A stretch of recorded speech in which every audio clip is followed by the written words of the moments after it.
process for getting a pie on the table of a customer of the co-op it's fairly long and involved, and starts with farmers that grow our apples.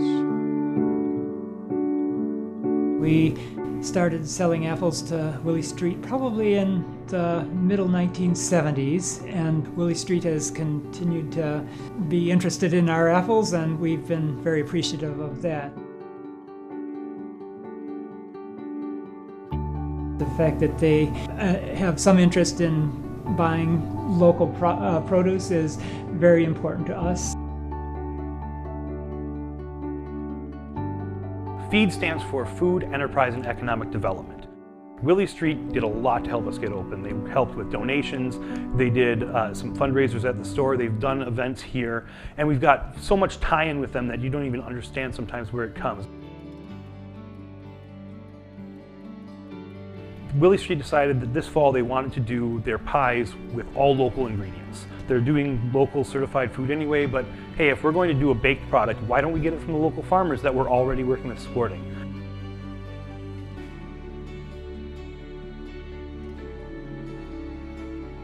I love pie.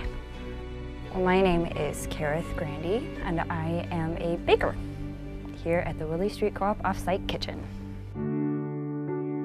There are like two aspects of setting up the pie crust. A is making the dough for the pie crust, so I help out with that production. I also sheet it for the bakers to shape into the pie crust. The sheeting process involves us taking our giant sheeter and we set up in the middle of the kitchen. There are two people, one's usually the shaper, the other person is a sheeter. And the sheeter person takes pieces of pie dough.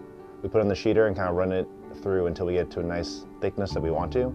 We cut out the pieces and then fill them into the shells, and then we form them up for production. The fruits, like the apples and the pumpkin, come out of the freezer a couple of days before we need them to get thawed, and then the apples get tossed with sugar, cinnamon, cornstarch. We get our recipes from all sorts of different sources, and usually we'll test out a recipe and see what kinds of feedback we get from other staff members and give it a go. Once you've got the pies filled and topped with the streusel topping, they go in a rack oven. We can do 100 at once, would be the most. When you taste the pie, when you start getting that aroma coming out of the oven and you take it out, especially once you get down to eating the pie, what kind of apple goes into your pie actually will make a difference. What we do is we will take all the boxes and we will assemble them and then put them off to the side, and then we'll bring in one type of pie at a time and we will put them into the boxes, close the boxes and tag the boxes as we go, and when we're finished with one type of pie, we will put that aside either in the cooler or in a shipping container, and then we'll move on to the next one. It's kind of an amazing feeling to think that, it's because of the demand that we've created that we can actually affect, so directly, what's being produced in our area. And it's really an honor to be able to be the broker of that, to see that product move through our hands and into people's lives.